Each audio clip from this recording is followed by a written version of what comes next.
para vocês que é um prazer imenso estar aqui, que é um momento muito especial para mim. Estou focando aqui que nós vamos falar sobre territórios comunitários da sociobiodiversidade, territórios quilombolas e a ancestralidade africana. Esse é um dos eixos do nosso diálogo. Então, essa relação entre os territórios quilombolas aqui, né, Brasil, nosso diálogo vai ter um eixo assim dialogando com a África. Essa primeira frase aqui que a gente já traz, né? Esse primeiro conceito de territórios comunitários da sociobiodiversidade, representando um pouco a nossa construção entre as instituições que estão aqui, e aí entre Plagessana, San Círculo, quero fazer aqui um destaque, né? Então, na institucionalidade que está aqui. E eu vou ler esse textinho que está aqui, que ele é muito importante, assim, para a gente compreender o que a gente vai conversar. O nosso diálogo percorrerá um caminho de encontro a significados e conceitos diversos. Pediremos licença, condução, um pedido de ajuda a um povo ancestral africano no e do Brasil, dos territórios comunitários da sociobiodiversidade, quilombolas das quebradeiras de Coco-Babaçu. Porque nos babaçuais existem vários territórios quilombolas. E lá, os quilombolas, as pessoas das comunidades dos territórios quilombolas são quebradeiras de Coco-Babaçu, secularmente. Finalizando essa frasezinha, então, ao acionar quebradeiras de coco para nos ajudar nesse diálogo, eu estou lendo aqui, ó, isso a partir de uma questão muito importante de um pacto secular entre a palmeira, o babaçu, a mulher quebradeira de coco e uma construção que, para mim, é o domínio ecológico, técnico e econômico de uma cadeia de valor. Vou, ao longo da nossa conversa, explicar um pouco isso. E isso, para mim, essa habilidade construída pela quebradeira de Coco-Babaçu, que é quilombola também, que é uma população tradicional e que tem ancestralidade, distingue muita coisa importante. Eu faço um destaque importante, olhando um pouco para a África, né? As migrações africanas, né, que têm significados imensos. Vou pontuar vocês identificando questões que vocês acham relevantes e me peçam para mim direcionar. Então, você vê que eu estou pontuando 4 grandes migrações do continente africano. Uma há 500 mil anos atrás, uma há 150 mil, uma há 40 mil e uma há 400 anos sem consentimento. Vamos, ao longo desse diálogo, conversar sobre, né, conhecimentos ancestrais africanos e as fusões com os povos ameríndios, os ancestrais indígenas americanos e, no caso do Brasil, por folhas, sementes, cerâmicas, cores, sons, outras coisas, cascas, temperos, pratos, danças, língua, tatuagens, tudo está no meio, mas eu vou focar em alguns desses. As quebradeiras de Coco-Babaçu, fazer vários trabalhos lá, lembrando a vocês, né, que os babaçuais são uma área imensa na transição do Cerrado com a Amazônia. Falam-se de 400 mil mulheres quebradeiras de coco, e eu diria que mais de 90% delas vivem vendendo 3 a 4, 5 quilos de amêndoa por dia. Não necessariamente todos os dias no ano. Vendendo a amêndoa a R$1 o quilo. Portanto, uma renda que varia entre R$3 e R$5 por dia. 5 a 10 filhos. E o que eu vou falar aqui, você veja que eu estou falando que os quilombolas do Brasil, as pessoas de origem africana que vivem nesse país há tantos séculos, são quebradeiras de Coco-Babaçu, e não só. E essa é uma qualidade muito maluca, muito importante. Aqui eu vou parar um pouquinho, ó, e vou contar a história de uma quebradeira, a Dona Francisca, bisneta de quebradeira de coco. Ela já era quebradeira de coco no Maranhão e migrou para o Bico do Papagaio. E aí tem uma historinha. E nessa história ela conta algumas questões fantásticas. Eu peço a todos que olhem essa imagem Quilombo dos Dembros. Então, você vê, tem essa informação, Quilombo dos Dembros, um nome, e tem uma paisagem. Pergunto a vocês, aonde vocês acham que é esse quilombo? Em que bioma e uma qualidadezinha do bioma, se possível? É uma perguntinha para depois vocês me responderem. Vamos ver se acertamos. África e Brasil, o Congo, a grande bacia do Congo, né? Fantástica bacia do Congo. A Guiné, a África. E aqui eu fui para Tapes, Quilombo, Chácara da Cruz, Tapes RS. Uma outra imagem do Quilombo. Aqui tem um quadro do nosso grande passivo social relacionado aos quilombos, né? Você vê que na Fundação Palmares temos 2.805 quilombos, e até hoje só 18 titulados, com algumas dúvidas aí. E segundo consta, está tudo travado numa das gavetas do STF, dos 11 juízes lá. Aqui eu estou mostrando os mesmos passivos, informações irrelevantes, julgo eu, em relação ao Rio Grande do Sul. Uma imagem do PAN, Lagoas do Sul, né? E os quilombos localizadinhos ali. Aqui uma imagem dos quilombos dentro do INCRA, que já tem a área definida, que a gente pode olhar a área. Tipo, a área do Quilombo dos Alpes em Porto Alegre, outra imagem. Morro Alto, outra imagem do Morro Alto. Então, aqui tem várias imagens de quilombos. Aqui um olhar dos quilombos no Brasil, mostrando diversos quilombos, diversas populações quilombolas, mas que também são outra coisa. São morroquianos, são seringueiros, são castanheiros, são pescadores de mangue, são fundo e fecho de pasto, são geraizeiros, são agrofloresteiros do Vale do Ribeira. Aqui eu entro mostrando alguns quilombolas em alguns lugares do Brasil. Essa é uma mulher quilombola de um quilombo, fundo e fecho de pasto, certo? Na caatinga do semiárido. Antes fazendo uma coisa, aqui fazendo farinha, uma imagem dos morroquianos, uma imagem dos pescadores de terra e mar do Amapá, um quilombo lá, ali está a área dele, outros.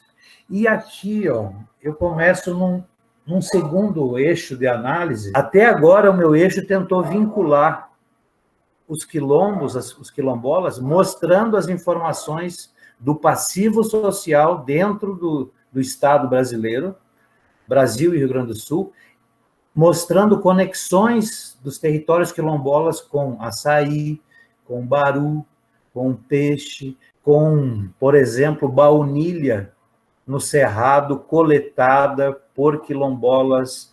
Agora eu entro num segundo eixo, volto ao primeiro eixo que eu comentei, nos conectando com a África de novo, e mostro aqui uma estrutura das línguas faladas no Brasil dos povos ameríndios. Alguns falam que são 154 línguas, outros que é 190, 200. O IBGE registra 315, 9 grupos isolados. Aqui eu vou distinguir tronco linguístico, família linguística e língua falada. Estou escrevendo algumas palavras aqui, bantus, né, nagôs, reges, outras palavras tipo umbundos, quilombo, escrito desse formato, como origem do quilombo, tentando fazer conexão com as línguas faladas aonde? Na África. Trabalhos arqueológicos no Quilombo dos Palmares, incluindo estudos em cerâmicas, indicam diversas origens étnicas. Conseguem ver o último parágrafo aqui? 200 línguas africanas desaguadas no Brasil. É um termo usado por esse autor, que afirma que nos séculos dos 5 milhões de africanos que aqui vieram, ou foram trazidos, né? Haviam 200 línguas presentes, ou talvez 300. Onde estão elas? De mais de 2.000 línguas faladas no continente africano e 8.000 dialetos. Olha esse parágrafo último aqui, ó. Em formas ou fragmentos identificados por léxicos da gramática, fragmentos da gramática, né, pedaços, sílabas, sei lá, distanciam-se da língua africana de origem. essa frase, para mim, me permite imaginar como seria vir como escravo, né? E ser dispersado de sua família, de sua etnia, de sua língua, para vários lugares do Brasil, como manter a língua. Olha o que o autor diz aqui. Notas citam no Cafundó, referência a um lugar de Minas Gerais, no Brasil, encontraram fragmentos de 160 léxicos gramaticais entre as pessoas das comunidades, com a presença de 15 verbos e 2 advérbios.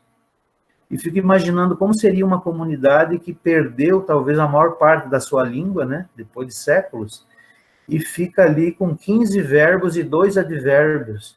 Esse autor já começa a falar em 3, não necessariamente troncos, mas regiões linguísticas africanas, que eu acho que essa é talvez uma linha de observação, de reflexão, de análise muito relevante. Eu acho que tem um ponto aqui que a gente pode dar uma aprofundada, que são a classificação que o von Sampotman tem usado para denominar o que seriam e quais seriam os povos tradicionais de matriz africana que nós elencamos, porque certo. É uma das questões que são, é uma das controvérsias, eu vou dizer assim. Nós identificamos que dessas línguas, onde elas foram guardadas, foi a sua primeira pergunta, nós temos denominado as unidades territoriais tradicionais desses povos. E aí, que tem várias denominações no Brasil, né? Essa unidade pode ser chamada de terreiro, barracão, casa. Okay. E nós identificamos as bantus, o Quimbundo e o Kikongo, o Evefon e o Yorubá. E o ponto riscado, né? Um outro tipo de linguagem que na maioria das vezes não é identificado nessas línguas. Então, nós temos classificado povos bantu, aqueles que têm, que são os que falam Quimbundo e Kikongo, o ponto riscado e outras formas, como a questão das ervas e o georreferenciamento, que nem tem no Rio Grande do Sul, que as pessoas se chamam de Cambinda, né, que é um território em África, bantu também identificado. O Evefon, está na raiz do batuque, né? Isso. O Evefon, que aqui no Brasil foi determinado de Jeje, tem o Jeje Marie, Jeje Savalu, né, Jeje Nagô, como também tem no Sul. E os Yorubás, né? E a gente tem usado tanto a língua quanto o georreferenciamento, já que no Sul, essas unidades, apesar de ser Cambinda, Jejinagô, Queito, eles falam todos Yorubá, né? Perderam a língua originária. Na nossa tribo, por exemplo, na minha unidade territorial tradicional, a gente fala Quimbundo e Kikongo, e bem isso, misturado e com corruptelas, né? Mas a gente tem mantido. Então, acredito que esse é um ponto que a gente poderia, que é importante na nossa classificação, quando a gente vai identificar e se autodeclarar. Vou tentar dar uma contextualizada, né? Nós estamos nessa caminhada junto ao Fórum de Segurança Alimentar Tradicional dos Povos Tradicionais de Matriz Africana, tentando identificar possibilidades de indicadores para monitorar a soberania e segurança alimentar e nutricional dos POTMs, e nos deparando com diversos desafios, entre eles saber que bases de dados existem que disponibilizam dados sobre a temática, não existindo indicadores diretos, que indicadores indiretos poderiam contribuir para dar esse panorama, e para que a gente possa também tentar dimensionar qual é o esforço que vai se tentar fazer, um monitoramento de todo o território brasileiro, monitoramento de capitais, monitoramento, para que a gente tenha assim, um pouco dessa noção de como construir os indicadores que possam ser acompanhados ao longo do tempo, ou esses dados, esses indicadores deverão ser tomados a partir das realidades e de fontes primárias, né? Então, um pouco a gente está tateando neste universo E por isso, né, então queríamos entender um pouco como está sendo a trajetória da Plagesan, o que a Plagesan está colocando, e disso quanto que a gente pode estar trazendo para essa caminhada dos indicadores aqui do Soberania e Segurança Alimentar Nutricional. Eu gostei, e eu queria saber mais, da história da senhora quilombola que você começou a escrever, e aí eu não consegui ler, eu fiquei curiosa. Então tá bom. Eu vou começar por aqui até, Gabriela, já que eu puxei aqui, ó. Quer dizer, na verdade, veja bem, ó, acho eu que nesse universo, e talvez até no momento atual, né, onde indicadores emergem por várias frentes e ângulos, né, e o mercado, inclusive, está querendo muito indicador, né, através das economias eco, bio e outras coisas, né. Mas aqui eu acho que tem uma questão muito relevante, ó, que nos ajuda. Lembra que eu falei para vocês e até perguntei, isso aqui são imagens, e esses polígonos todos, eles são municípios onde tem uma mesma planta, não necessariamente a mesma espécie. E você veja que ele tem uma concentração no Rio Grande do Sul, Santa Catarina, Paraná segue, daí ele vem pelo litoral todo, transita pela Mata Atlântica, entra no Cerrado, entra na Caatinga e migra para dentro da Amazônia. Que planta seria essa? Para mim tem um foco, assim, ó, vamos dizer assim, ó. Se eu olhar para bancos de dados secundários, eu diria que uma coisa muito relevante para isso que tu provocaste é olhar dentro dos dados do IBGE os dados de produção do extrativismo, que tem outros nomezinhos lá, e que tem no censo agropecuário e também tem um monitoramento anual do IBGE, mas produtos do extrativismo, certo? Se a gente olhar assim e juntar lá, tem mais ou menos 70 produtos. Entre eles, o quê?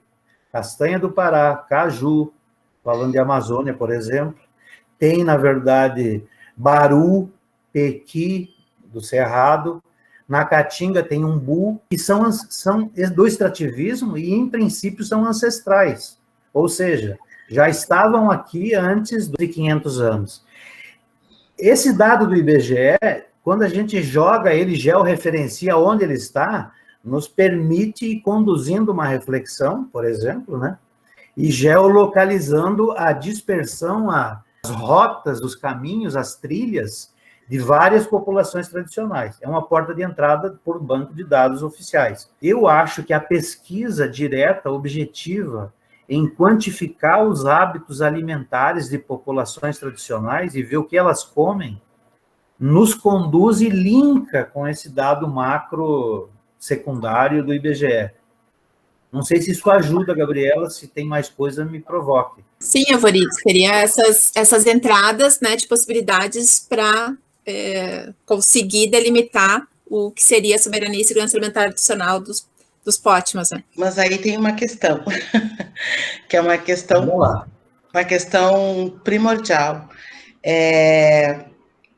Essas portas, eu achei super interessante, a porta de entrada do tipo de alimento que a gente encontra hoje para poder se encontrar com esses produtos que são anteriores ao processo de escravidão. A língua e os princípios civilizatórios que se perderam nesses locais.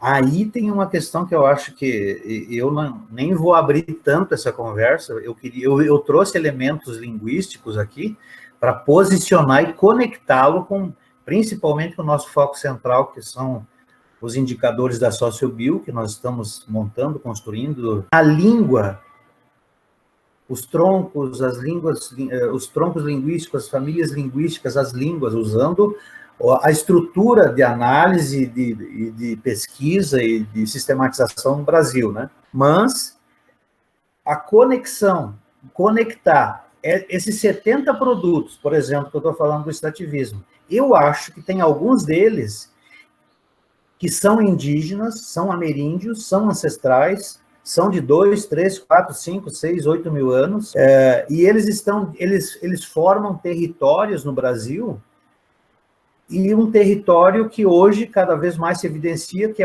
são florestas plantadas, antropizadas, numa outra lógica, certo? a distribuição da castanha do Pará, a distribuição da pupunha na Amazônia, a distribuição do açaí, a distribuição do baru, do pequi, do umbu na caatinga, do pinhão, da erva mate, do butiá, que é esse aqui que está no mapa. Aqui é o mapa dos butiazais, segundo o censo. Estamos analisando, estamos muito surpresos.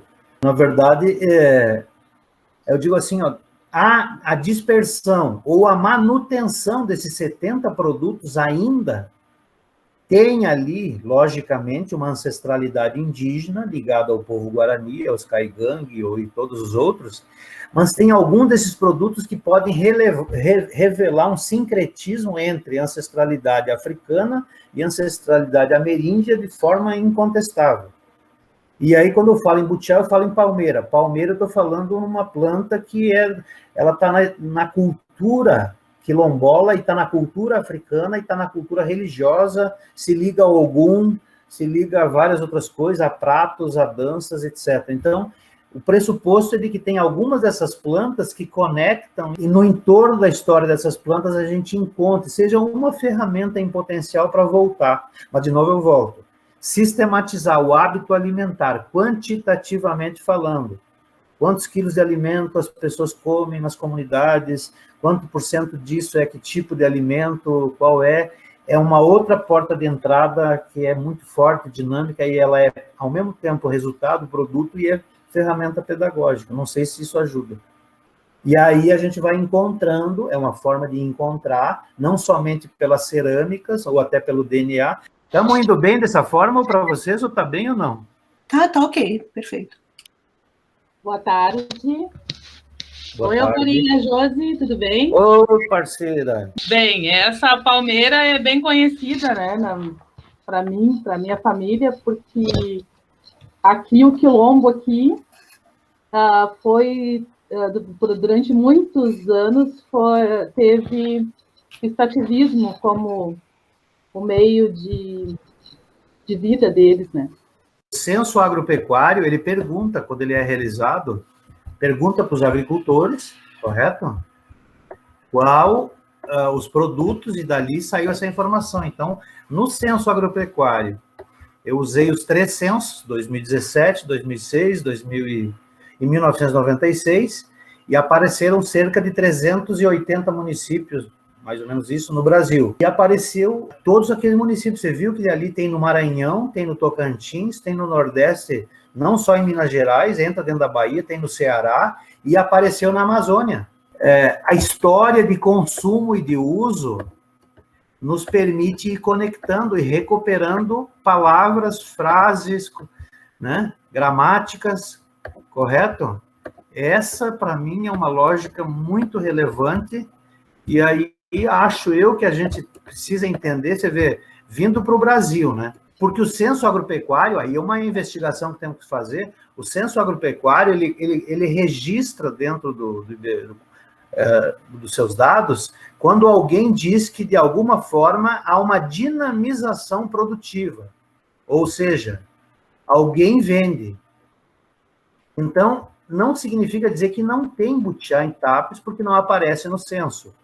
Mas o que está afirmando é que ninguém está usando para nada.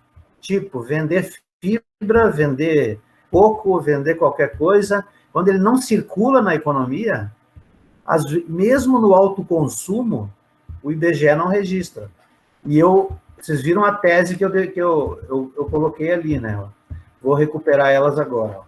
A dona Francisca, vamos ler junto? É bisneta e bisavó de quebradeira de coco, ou talvez tataraneta de quebradeira, assim como provavelmente muitas outras mulheres do bico do papagaio, entre o Tocantins, Pará e Maranhão. São entre 6 e 7 gerações de uma parceria das mulheres quebradeiras com o ecossistema dos babaçoais. Registra-se que várias das mulheres quebradeiras de coco são quilombolas. Há vários quilombos dentro dos babaçuais. Então, entre 6 e 7 gerações de uma parceria das mulheres quebradeiras de coco com o ecossistema. Então, veja bem, o que eu estou querendo dizer aqui? As quebradeiras de coco conhecem o ecossistema dos babaçuais há 200, 300 anos, mas conhecem tudo. E ao conhecer o ecossistema, elas têm um domínio, ó, que eu coloquei na frase, lhes garantindo o domínio tecnológico de como ajuntar, escolhendo, quebrar com paciência e determinação, hoje beneficiar e há muito tempo vender. Então, o que eu estou querendo dizer aqui? Ó? Em 2, 3 séculos, as quebradeiras entendem profundamente do ecossistema.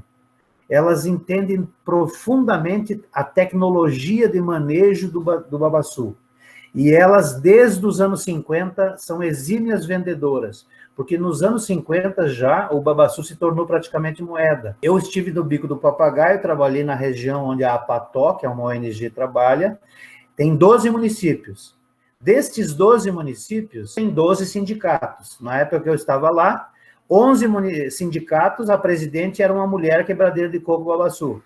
E o 12º não era a mulher presidente, mas a mulher quebradeira era a tesoureira. Então, você vê que o poder é total. E a minha hipótese é que esses 3 eixos, domínio completo da ecologia, da paisagem e do babaçu, e não é dominar a ecologia do babaçu, da palmeira, é o babaçu no seu todo. Domínio tecnológico completo de como quebrar coco e domínio do mercado já há mais de 50 anos. Houve a organização sindical, me digam, e ao longo da história, o homem não quebrava coco. O homem cuidava da lavoura, da roça e dos boi. Com o passar do tempo, lavoura, roça e boi passou a ser produto de alto consumo. E o babaçu se tornou grande commodity. Ele que dava dinheiro monetário. Pergunto a vocês, quando começou a organização sindical, quem é que tinha condições de ir para uma reunião? Pagar ônibus, pagar combustível, pagar lanche.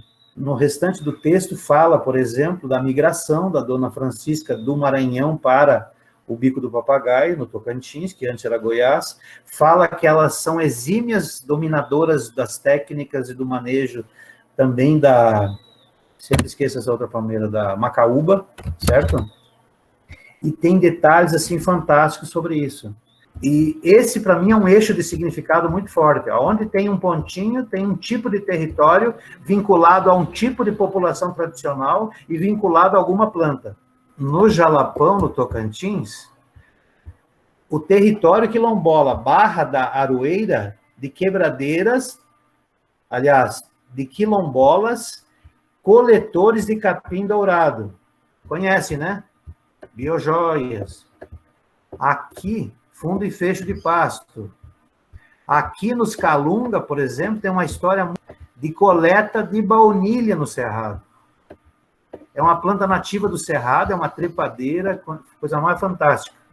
Chás, etc. Todos esses pontos aqui são territórios quilombolas, de novo, vinculados a uma planta ancestral, uma planta do ecossistema e a distintas populações tradicionais. E a história da Dona Francisca reforça isso.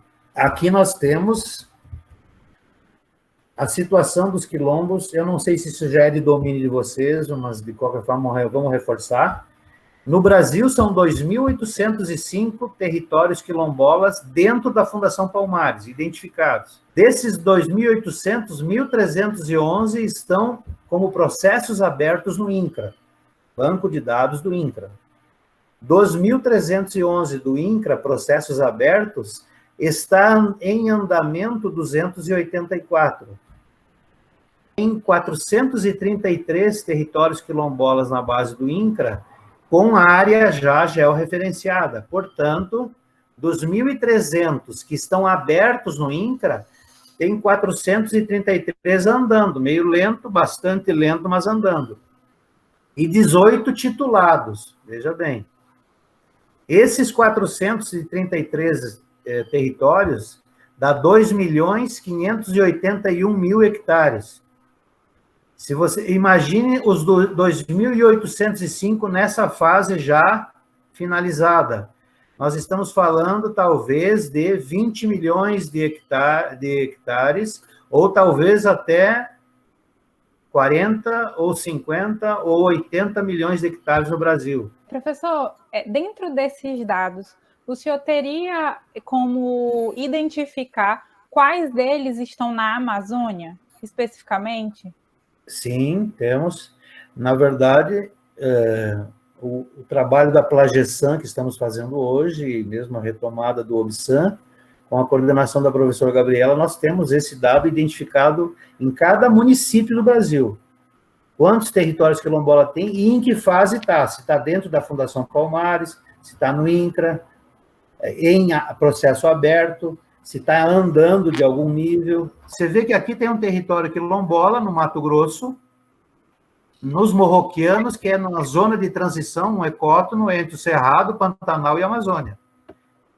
Aqui você tem um território quilombola, certo? Ó, no estado de Rondônia, bem na divisa com a Bolívia, certo? Eu conheço a região, e esses quilombolas, Thaís, eles são seringueiros e castanheiros. Porque eu sou do mestrado de agroecologia da Universidade Estadual de Roraima. Então, a gente teve uma disciplina que teve justamente esse estudo sobre os seringais e tudo. Então, essa relação é bem interessante, assim, porque traz isso... Perfeito, é exatamente o que tu está falando, Thaís. Na especificidade, né? Uhum.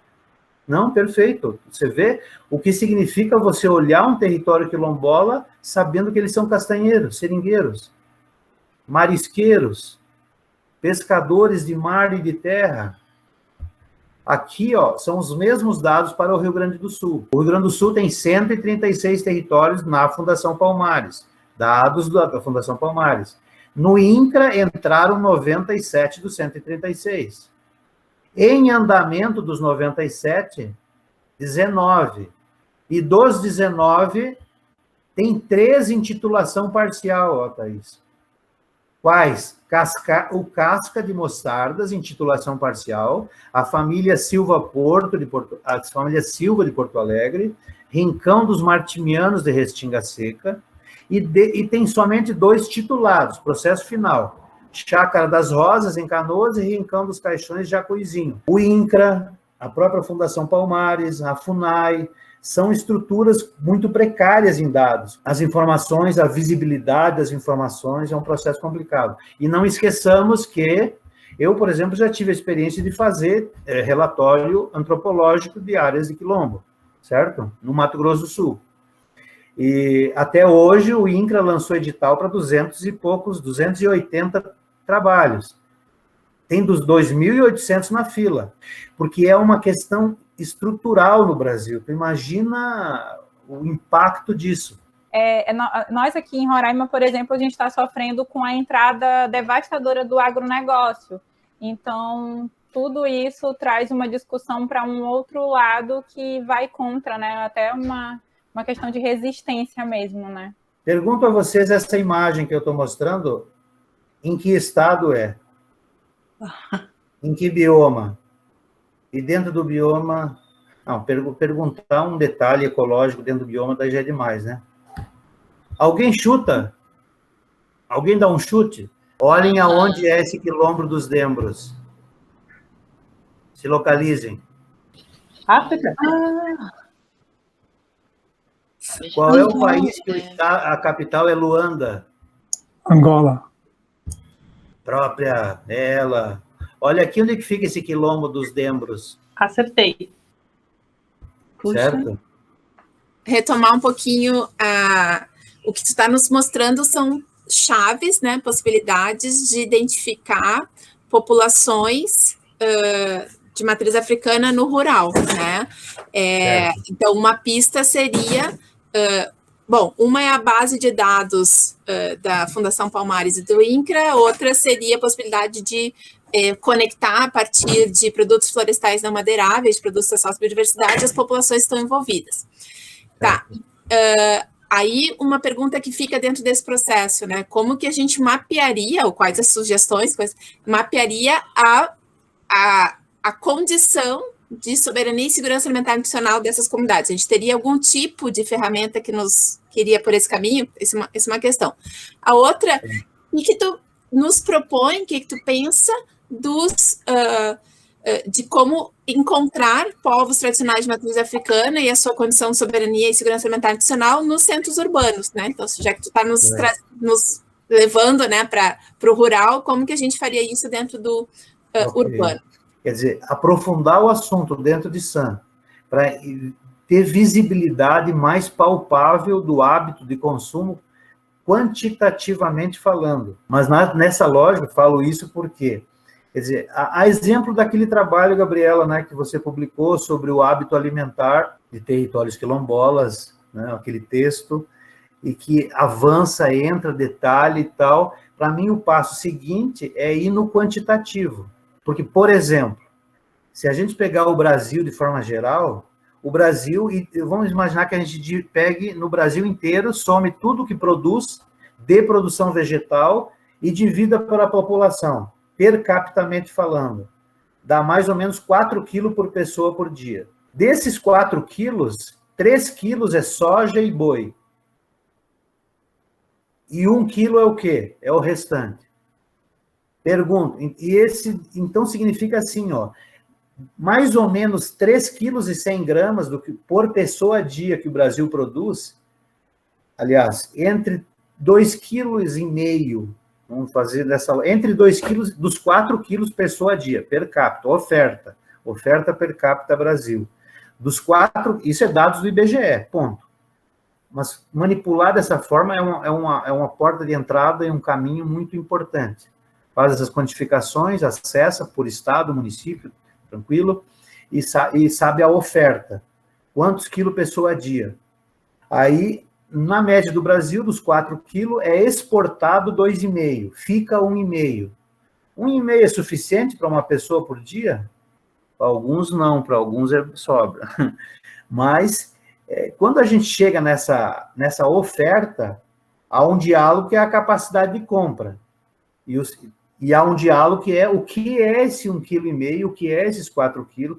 Bom, dos 4 quilos, 2,5 é soja e boi, e sobra 1,5 kg. O que é esse 1,5 kg? E aí a gente começa a descer num nível de detalhe, tipo assim, fracionando por grupo alimentar, para saber, por exemplo, se é ofertado em cada município. Quais municípios do Brasil conseguem ofertar para a população 400 gramas dia de hortaliças, legumes e frutas, que é um indicador que está transitando dentro da FAO para definir soberania alimentar pelo aspecto nutricional.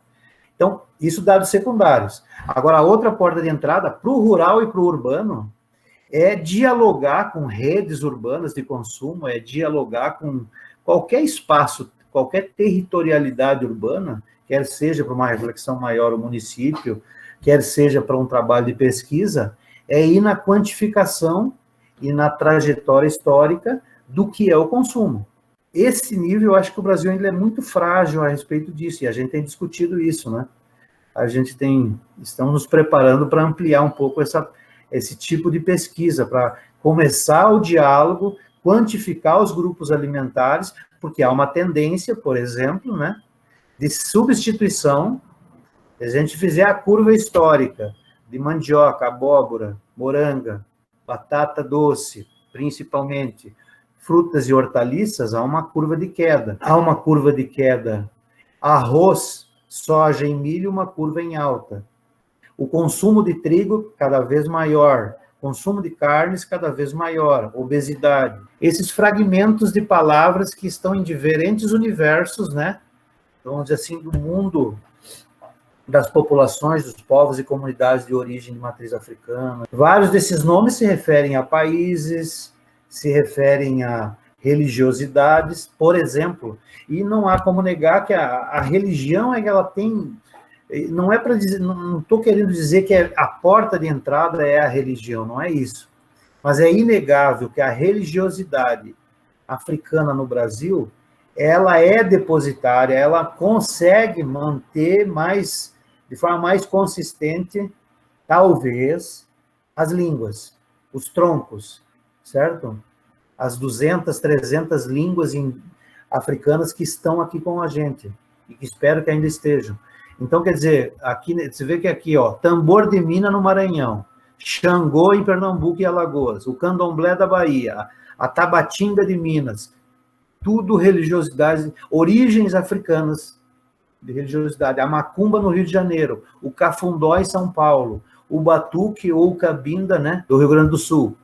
Isso aqui conecta a países africanos, e isso aqui, cada um desses lugares tem uma lista de pratos e folhas, né, vinculados a oferendas, rituais, rezas, e aí danças, comidas, alimentações e tal. É outra porta de entrada, que para mim, de novo, conecta com pesquisa, com aferições, monitoramentos do hábito alimentar, entendendo, e ali encontrando os fragmentos gramaticais, né?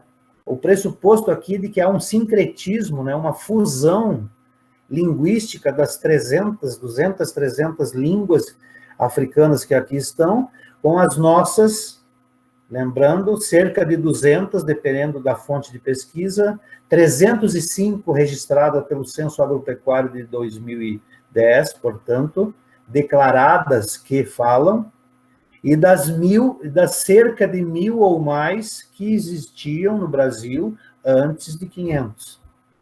A gente tem algum dado desses quilombos, do quantos mantém ainda a tradição de matriz africana neles? Eu te confesso, eu não sei te responder. Quando eu digo não sei te responder, na minha trajetória, a minha busca por isso ainda ela é muito fragmentada, né? Sempre tem vários assuntos outros para tratar. Eu tenho visto muito pouca literatura que consegue fazer vínculo, que faz uma pesquisa bibliográfica mais funda, que se conecta, conversa. Agora, eu respondo assim em termos de estar sistematizado, né, com uma ordenação mínima, com uma certa publicação já. Agora, as redes de diálogos e conversa, aí elas revelam para mim, um cenário muito mais diverso de ainda presença de. Aí nós temos que aprofundar uma história. Aí eu poderia te contar, sim, poderíamos aprofundar detalhes, né? Quando eu estive lá nas quebradeiras de coco, no Médio Mearim, do Maranhão, tem uma história. Lá na Bahia tem outras. Então, eu acho que o nível de resistência cultural das populações africanas no Brasil, ela é muito forte. Era para não ter nada, né? Porque vir para um outro continente, do jeito que foi, como foi. Olha, eu de novo vou ler essa frasezinha. Notas citam que do Cafundó, que é uma comunidade de Minas Gerais. E o Cafundó está ligado à religiosidade de Minas, que tem um vínculo com determinada região e países africanos. Notas citam que do Cafundó, locais, no cotidiano da língua da comunidade, ou de algumas comunidades, que eu não sei te dizer, porque eu não aprofundei tanto isso, eu só sei, eu trouxe esse texto recentemente, porque eu achei que ele era legal para nos animar. 170 léxicos, estava ali textualmente, o que eu entendo que são fragmentos de gramática, né? Pedaços, talvez. E ainda com esse detalhe, 15 verbos e 2 advérbios. Alguém está estudando isso em mais profundidade. Então, aí, quando eu falo isso e falo do Cafundó, e eu falei de todas as outras, né? De novo, né? É inegável que a capacidade de resistir a perder as línguas, a sua história, ela é muito forte das populações africanas no Brasil. Tem população africana no Brasil, castanheiro, seringueiro, açaizeiro, pescador de mar, de terra, quebradeira de coco, fundo e feixe de pasto. Eu não expliquei o que é fundo e feixe de pasto, né? Merece. É um dos povos tradicionais que talvez mais desconhecidos. Caatinga e Cerrado. Então, não sei se vocês me entendem, ó. É como se tivesse a habilidade de fazer esse sincretismo com diferentes populações tradicionais de origem de conhecimento ameríndio em vários ecossistemas. Os quilombos estão em todos os ecossistemas, dos biomas. Eu acho que uma possibilidade é ver se o Função Pótma tem um mapeamento, por exemplo, né, pensando como uma rede, né, dessas áreas ou dessas UTTs. A gente poderia fazer uma sobreposição, né, desse mapeamento do Função Pótma com o teu mapa aí. né, para ver se tem algumas que coincidem, se tem, né, a proximidade. Acho que essa é uma possibilidade macro de visualizar isso com os dados disponíveis, né? Perfeito, prof, perfeito. Na verdade, não é um mapeamento, é a existência, né? Não é o que deseja, mas é o que é. Na verdade, então, eu acho que é super importante a dimensão que o Alvori traz, para que a gente possa realmente agora localizar os municípios dos estados e, a partir daí, a gente poder construir essa caminhada. Acho que é bem isso, assim, acho que se a gente colocar, nós hoje do Função Pótima, a gente está muito mais centrado no Rio Grande do Sul, Sudeste, no Nordeste nós temos pouco, Pernambuco, Rio Grande do Norte, Bahia, e no Norte, Belém do Pará, Pará. E aí, agora, esses do Sudeste e do Sul, eu acho que é super importante que a gente cruze, e aí a gente tem essa enorme porta de entrada, eu acho que nos unifica a invisibilidade, né? Chega a doer, assim, o processo de invisibilidade, mesmo a gente participando do processo econômico, num sistema capitalista, a gente está totalmente invisível, né? Acho que isso unifica as comunidades tradicionais e os povos tradicionais. Então, acho que é bem importante que a gente cruze, acho que fica aqui mais um desafio, né, Gabi, Valéria, Rumi, mas acho que é um desafio que dá um caminho interessante, né? Eu dizia que a palmeira, que a gente falou tanto aqui, para nós é o portal, né? Todas as unidades territoriais tradicionais têm uma palmeira desfiada em cada porta, é o portal. Então, achei super interessante essa unicidade que apareceu aqui. A minha pergunta um pouco era para o Alvori, no sentido de os mapas que tu está nos apresentando, Alvori, são mapas já do MapBiomas ou não? E qual é a facilidade que se tem para fazer, digamos, produzir mapas a partir da identificação de onde estão os quilombos e essa sobreposição aí com onde estão as unidades territoriais tradicionais, né? Não estamos usando nada do mapa biomas ainda, Gabriela. Você vê que não tem. Perfeito o que você falou. E como diz a Rumi, ao montar um mapa desses 70 produtos do extrativismo ancestral, se montar um mapa da dispersão de várias populações tradicionais com as UCs, e se você sobrepor o mapa da evolução do IBGE com o mapa biomas confrontado, que aí não... E aí percebamos o seguinte, né? O IBGE censo, ele é declaratório, certo?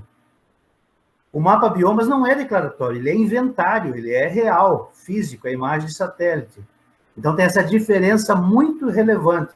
Então, aí nós não entramos nem no mérito dos animais, estamos falando só de planta, de vegetais, né?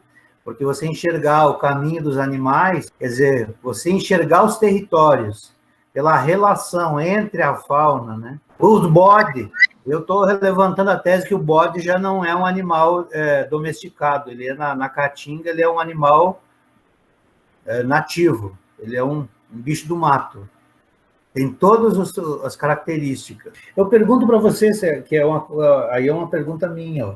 Esses dados do passivo dos territórios quilombolas, quantos estão na Palmares, quantos entraram no INCRA, quantos estão parados no INCRA e quantos estão andando? Para vocês, isso é relevante, é de domínio público, é conhecido, ou ainda ele carece de visibilidade? É uma pergunta. E aí eu agrego duas. Por exemplo, o PAN nos identificou 2 territórios quilombolas que não estão, pelo menos na minha base de 2019, dentro da Fundação Palmares, veja bem. E a gente sabe que tem inúmeros, né? Ok? Então, esses 2.800 que estão na Palmares não é a verdade histórica, né? É outra história, né? Então, no fundo, eu pergunto isso para vocês, se isso, dessa forma, o que agrega, porque isso nos ajuda, né, Gabriela? Nesse nosso processo de construção. Eu acho que é a Rumi e depois a Gabi. E depois Por exemplo, provocando a Josiane, o território teu, Josiane, ele está dentro da Palmares. Em princípio, ele entrou no INCRA, mas está parado. Ele não está andando, não tem movimento. Se ele está se movimentando, é por força própria, dentro dos papéis, dentro de uma gaveta do INCRA, em algum lugar que eu não sei onde é que está. Então eu ia falar por último das meninas, né? Mas como ele perguntou para mim, eu vou ter que era isso que eu ia comentar sobre precisa de mais visibilidade, né? Precisa ser mais conhecimento, né? Sobre a situação dos quilombos, né? Ao meu ver, e o que eles, né? O que o INCRA fala dessa como é que eu acho que não é nem fala, o argumento que eles dizem é que eles se apegam por falta de investigação antropológica. É nisso que eles... Está faltando antropólogo? E não, antropólogo não, os antropólogos não conseguem investigar os vínculos, o vínculo. Mas se é um quilombo, principalmente o nosso aqui, que ele tem posse, né? A terra é deles. E aí, com a documentação, com toda a história, eles chegaram até mim, né? O quilombo meu aqui, o Chácara da Cruz chegou nessa visibilidade por causa de um artigo meu que foi publicado com parceria com a Gabriela. Certo. Porque é nisso que eles se apegam, né? Porque não tinha falta no setor antropológico. Mas que, ao meu ver, não faz sentido. Não faz sentido isso aí. Até mesmo porque nós estamos com nosso caso aqui, tem 15 hectares que colocaram cerca. Sabe? Tem 14 onde é morar e tem outros 15 que foi onde era feito as orações, onde era criado nossos animais, principalmente o lugar de reza, nos foi tirado. Sabe? Então, eu acho que eu acho que é mais uma desculpa do que um argumento, sabe? Porque como não foi nos dado, né, terra, a maioria não foi nos dado terra, então desculpa o palavreado, mas que palhaçada é essa de investigação antropológica, sabe? Para mim não faz sentido isso aí. Vai ter investigação antropológica do que se é um lugar onde as pessoas, né, as famílias moram ali, é um grupo, tanto é que por isso que são chamados de quilombo, de rincão, por isso que são chamados de chácaras, porque é um grupo onde tem aquelas pessoas que têm prova que tiveram ali, que fizeram economia naquele lugar, porque tanta prova mais tem precisa. Josiane, nessa perspectiva do antropólogo, né? Enfim, o teu papel, né, e o teu processo de formação é importante tu visualizar, né? Porque pelo PGDR tu pode muito bem vir a assumir esse papel, né? Então, esse é um ponto aí que, enfim, né, a gente fica te lembrando várias vezes, né? Tá? Tem o Antônio Bispo dos Santos, já falei, né? Tem a Josiane dos Santos aí, logo nós vamos ter essa bibliografia aí como referência para os nossos trabalhos aí, tá? A outra, nessa perspectiva um pouco assim, né? A gente tem trabalhado na perspectiva do Rio Grande do Sul nesse mapeamento das áreas quilombolas, justamente, além desses dados do INCRA, esses, né? Josiane participa aí, esses que estão, né? Que tem processo aí de autodeclaratório, né? Processos outros aí que não estão nem na Palmares, né, nem no INCRA, né, então, e que estão, né, gradativamente aí se colocando, se autoidentificando, seja em área rural, seja em área urbana, né. Porto Alegre a gente tem muito, né, muito claro esse processo de mapeamento, porque tem o pessoal aqui da geografia envolvido. Mas, assim, a gente está trabalhando com isso na perspectiva da mega mineração. E aí vejam o risco que é, né? Quer dizer, o mapa a gente sabe, é poder, né? Por quê? Porque esses empreendimentos, o que eles fazem? Justamente olham no mapa, aqui tem área quilombola, então, para não pegar área quilombola, nós vamos né, nós vamos circunscrever nossa área fora, né, para a gente não ter problema depois no licenciamento, ou, né, justamente porque a população tradicional tem que ser consultada para esse tipo de empreendimento. Até agora, né, porque já está mudando, né, com essa mudança aí da legislação do licenciamento, isso aí já está em processo de ser, digamos, muito flexibilizado, mas até o momento aí, né, nesse processo, então tem esse tipo de situação, né, que a gente tem discutido com essas pessoas, a gente tem construído com, né, uma cartografia social com esses, né, quilombolas, essas áreas quilombolas, mas inicialmente construindo um mapa, digamos, né, interno ao grupo, assim, né? E aí entra esse tipo de questão, né, que não tem resposta, se é, né?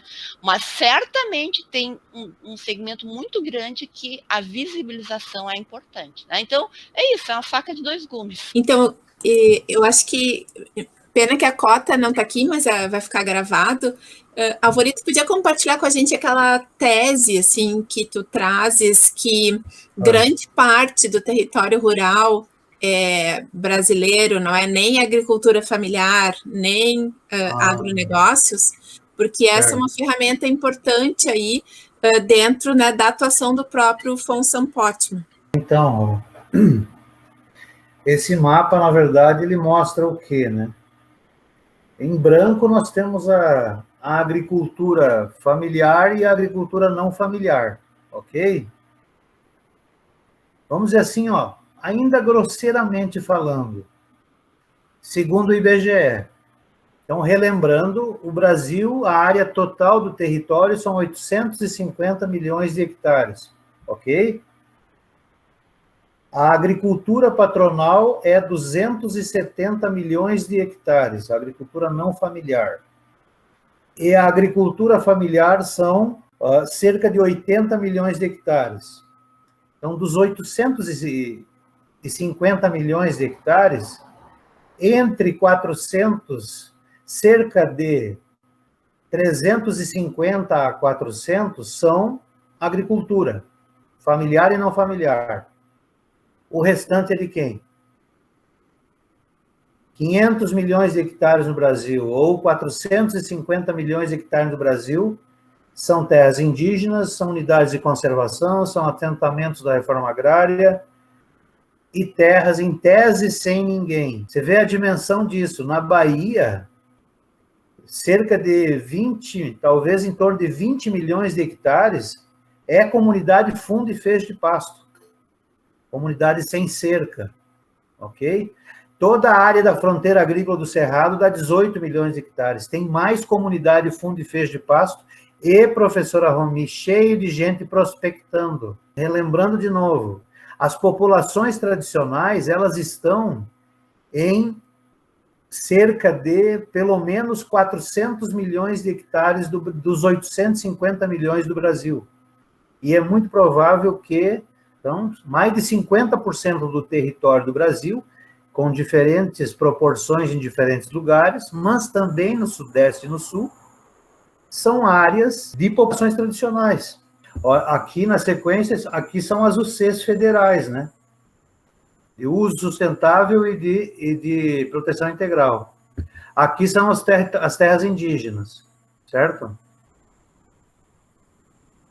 Então, isso vai compondo uma reflexão que ela é muito importante. E como diz a professora Romi, mapa é mapa, né, prof? Por exemplo, indígenas, né?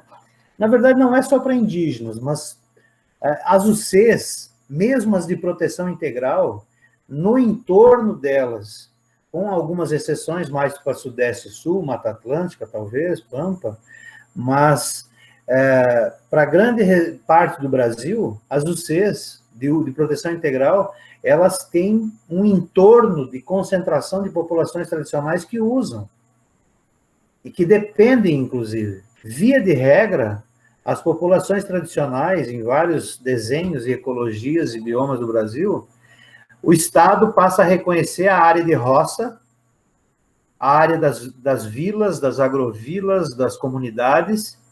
E, por exemplo, hoje, eu já faz um ano e pouco, estou fazendo um trabalho com o povo ticuna, lá na fronteira Brasil, Colômbia e Peru, Em média, cada família ticuna tem 2 a 3, 4 hectares de roça. Só que uma comunidade de 100 famílias, ela tem 60 canoas pequenas. Teria umas 45 canoas pequenas, uma comunidade de 100 famílias, olhem bem. 45 canoas pequenas, umas 15 canoas médias, mais umas 10 canoas grandes. E essas canoas têm uma vida útil de 3 anos e meio, 4 anos. Então, a cada 3 anos e meio, a comunidade entra para dentro da floresta amazônica e faz novas canoas. As casas, a cada 7, 11, 12 anos, novamente entram. Para fazer uma canoa, precisa de uma árvore com 80 centímetros de diâmetro. Para fazer uma casa, precisa de 3 a 4 árvores. Então, eles usam a floresta, abrem clareira, usam para fazer aquilo ali. E se você for para lá e calcular carbono, você vai ver uma Amazônia não só estocando, mas sequestrando, fazendo fluxo de biomassa. E a área de uma família não é de 4 hectares. Ela é de 30, 50, 100, 150 hectares.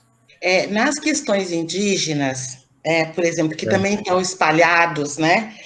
Apesar da gente ter da unidade territorial tradicional dos povos originários, as aldeias são dentro desses bancos de dados, mas a gente tem alguns dados a mais, né? Dados secundários e primários em relação a isso. Qual foi os indicadores que foram utilizados para configurar a insegurança alimentar? Você tem alguma informação sobre isso? Olha, eu confesso que nos últimos anos eu não... Você está falando via política pública, os programas de SAM... Não, se você tem conhecimento de alguns trabalhos, de quais dados foram... mais secundários, primários? É isso, porque, na verdade, uma das concepções, por exemplo... Ok. Quando a gente faz, por exemplo, alguns estudos nos quilombos, por exemplo, a questão da estatura, dos indicadores utilizados. Existe, assim como existe nos quilombos, existe nas populações indígenas, mas os filhos são frutos, né, dos relacionamentos dentro do próprio território. E eram sempre dos questionamentos que eu tinha se a estatura, por exemplo, servia como indicador. Ao mesmo tempo, a gente vê que as alimentações, mesmo nos quilombos, elas são... A gente viu, por exemplo, numa dessas nossas rodas, o pessoal dos países africanos, Moçambique, outros, em alguns lugares alimentam mais de algumas coisas e outros de outras. Alguns mais raízes e carboidratos e outros mais proteína animal. Então, como é que a estatura e mesmo a condição nutricional das pessoas falando pelo peso não nos parece adequados para constituir como recorte. Empiricamente, eu estou provocando mesmo. Da mesma forma, a questão nutricional, não só biológica, mas mítica, né? Mítica. Por exemplo, nós compartilhamos o nosso alimento com todo ser vivo. Então, para nós, por exemplo, ter um milho, né? Você está no Mato Grosso, eu estou focada nessa concepção. Sendo transgênico, por exemplo, ao compartilhar com a natureza, nós acabamos nos levando a uma insegurança alimentar mítica em relação a isso, porque a terra vai ser atingida. Então, pensando junto aqui, o que você, né? Como é que a gente poderia caminhar? Porque esse é um grande desafio. Eu acho que essa tua fala remete para aquela questão que a prof. Gabriela puxa e que eu estava argumentando, que é essa coisa da investigação sobre o hábito alimentar e do hábito derivar para entendermos o sistema alimentar e as tendências, né? Eu tenho feito, e tem várias organizações que estão avançando nisso, que é você realmente fazer o trabalho de investigação, de pesquisa e usar, por vezes, como um produto do teu trabalho, de sistematização, de pesquisa, por vezes como ferramenta pedagógica, metodológica, né? Quer dizer, quantos quilos cada pessoa come por dia? Um grupo de 20, numa comunidade, você está lá com 20, 30 pessoas, e aí exercitar isso de várias formas. Se a gente entrar por dentro do POF, a pesquisa de orçamento familiar, e ir para a base de consumo, certo? O POF, ele é feito em 40, 50 mil cidades, concentrado nas metropolitanas.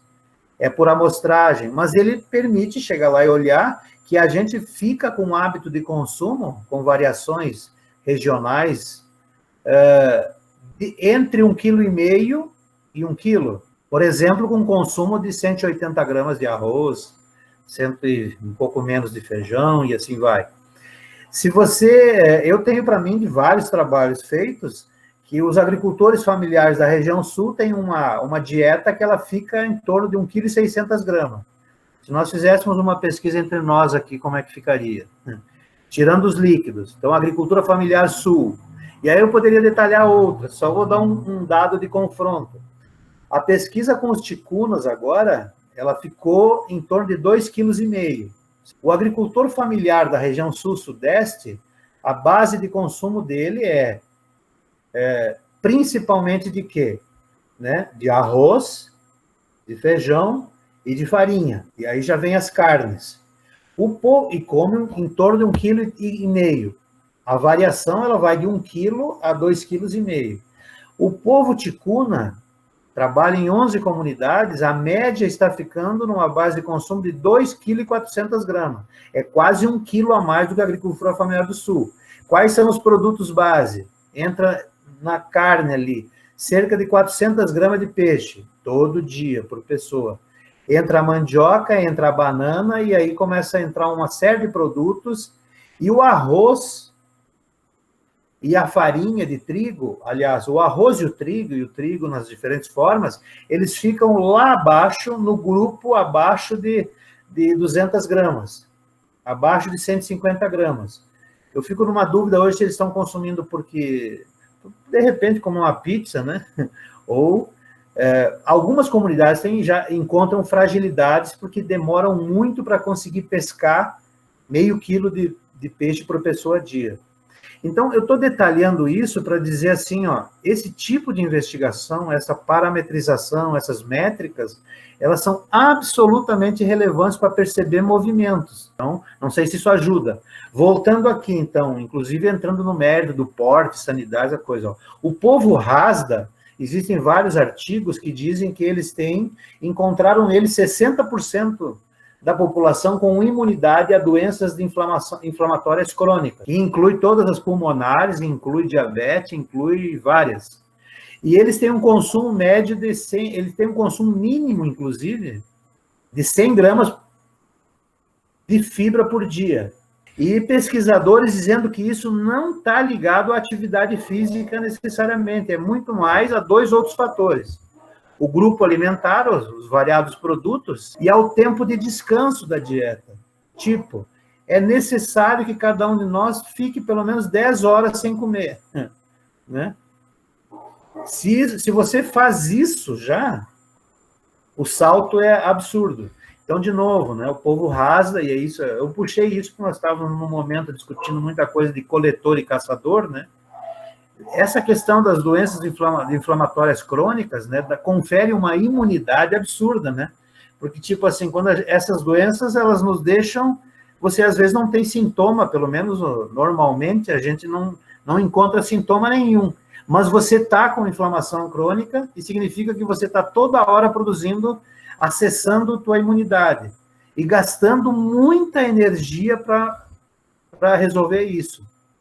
E só para finalizar, falando da fibra, né? Se você fizer uma dieta, e, por exemplo, de manhã seja francesinho com alguma coisa de café, de meio-dia seja arroz e bife, e à noite seja uma macarronada carbonara, quanto de fibra tem isso?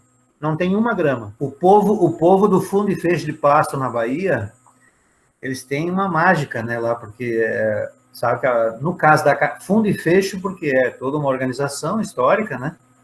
Eu estudei lá e eu tive o privilégio, porque lá são comunidades de 200, 300 anos, na Caatinga e no Cerrado. No caso da Caatinga, fundo de pasto. E o bode, né? O bode está lá. Nos grandes períodos de seca, tem até uma lógica assim, ó. Começa o período de seca drástico. Não que antes não tinha seca, já era seco, né? aí começa a seca ampliada. Quer dizer, isso significa você não viver com 500 milímetros de água por dia, mas viver com 100 por dia, por ano, né? Quer dizer, você deixa de viver com 500 milímetros, não é que nem no Sul, 1.600 milímetros, a fartura, nem na Amazônia, 2.000 e pouco. Você vive com 500 milímetros de chuva por dia, medianos. Mas tem períodos que isso chega a 50 milímetros por ano. Tu não vê chover. Diz assim, não choveu nada. O registrou ali, né? Mas tem período, então, chega assim, começa o período drástico. Primeiro ano, segundo ano, não consegue mais produzir feijão. Terceiro ano, quarto ano, o milho não consegue mais produzir espiga, só produz folha. Quinto ano, nem mandioca tem mais. Só tem o quê? Bode. Certo? E o bode é terrível, né? Porque ele come tudo. Eu sou um dos adeptos de que o bode é muito ecológico. Ele já faz 300 anos que ele vive lá, ele sabe qual comer, quanto comer, e ele preserva a caatinga. É um modo de vida, e eu estou puxando isso porque é um outro tipo de hábito alimentar, e é uma carne com outra digestibilidade, tem outra lógica, né?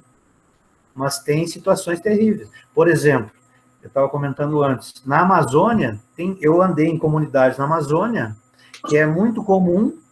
Você vai lá, o comunitário, a pessoa da comunidade vai lá, em 1 hora, 1h30, 2 horas, ela pesca meio quilo por pessoa da família, 7 a 8 pessoas. Tranquilo. Agora, havia comunidades na Amazônia que levava meio dia para pegar 2, 3 quilos de peixe. Havia comunidade na Amazônia que chegava a 1 dia inteiro para pescar a mesma quantidade. Tem um monte de razões que explicam isso. E essas comunidades que levavam já 1 dia inteiro, por exemplo, uma das variáveis é o afastamento de lagos amazônicos, essas comunidades já tinham substituído o peixe há muitos anos, sabe pelo quê? Frango da Sadia e salsicha, e calabresa também. E aí começa a ocorrer uma... Lógico, em todas as comunidades, entende, há uma predação de pesca, né? Lá nos ticunas, Brasil, Peru e Colômbia, Bogotá, Lima, Manaus. Então, né, o nível da predação de pesca externa, sem controle, ele impacta nas comunidades, e as comunidades também estão crescendo muito, as populações indígenas estão crescendo, em várias delas crescendo muito. Então, você vê como fica, é linear, né? E essas interpretações... E aí uma questão relevante, né? Quer dizer, você chegar ao ponto, porque a pesquisa, inclusive, de SAN nesse nível, do hábito alimentar, ela é muito delicada, né? Porque você entra em meandros, né? Muito sensíveis, né? Porque você invade, né? Uma questão, quer dizer, tem que ter um processo muito forte, né? Adequado, pactuado, de que estamos ali para dialogar com algo que é muito sensível. Quer dizer, quando eu falo isso, e é para várias regiões, você chegar numa comunidade indígena ao ponto de conseguir eles dizer que tem um problema de peixe, não é simples. Lembrando que eu queria dizer, por favor, não entenda que o objetivo aqui era invadir uma área de linguística, não é isso, mas é conectar populações tradicionais com populações quilombolas. Isso, para mim, é uma coisa fantástica. Enxergar que há uma diversidade, uma complexidade de territórios quilombolas que são funifeiros de pasto, que são seringueiros, que são pescadores, que são quebradeiros de coco. Então, isso é muito mágico. E como diz a prof. Rumi, se nós começarmos a dialogar mapas com mapas, né? Muito obrigada, Alvori. Acho que... Obrigado a você. Todo mundo que... Desculpem qualquer coisa. Não tenho que desculpar, foi impecável, foi muito bom. Nossa. Legal. Em nome do fórum... Em nome do fórum, eu quero agradecer também muito ao Alvori e à Gabi, e dizer que o senhor traz, assim, elementos importantíssimos. Essa cooperação busca constituir um curso, e esse curso deve elevar esses elementos. Nós já visitamos a África a partir da fala de algumas pessoas africanos que trouxeram a questão de SAN. Hoje visitamos a África de dentro do Brasil, e isso foi muito, muito importante, muito fundamental, porque nos trouxe a certeza dessa questão para antes dos 400 anos, e reforça esse conceito de que nós realmente temos formas e mecanismos de enfrentar a crise civilizatória que, junto com a crise sanitária e econômica, estamos vivendo. A forma de alimentar, ela conta a história, ela pode contar e recontar, a partir de agora, com essas informações, com essa partilha, uma outra história. Eu acho que ela nos dá bastante elementos, temos que, como diz Valéria, a gente vai ter que rever e ver e buscar as pontes que estão colocadas, mas nós estamos extremamente agradecidos e agradecidas por este momento. Muito obrigada.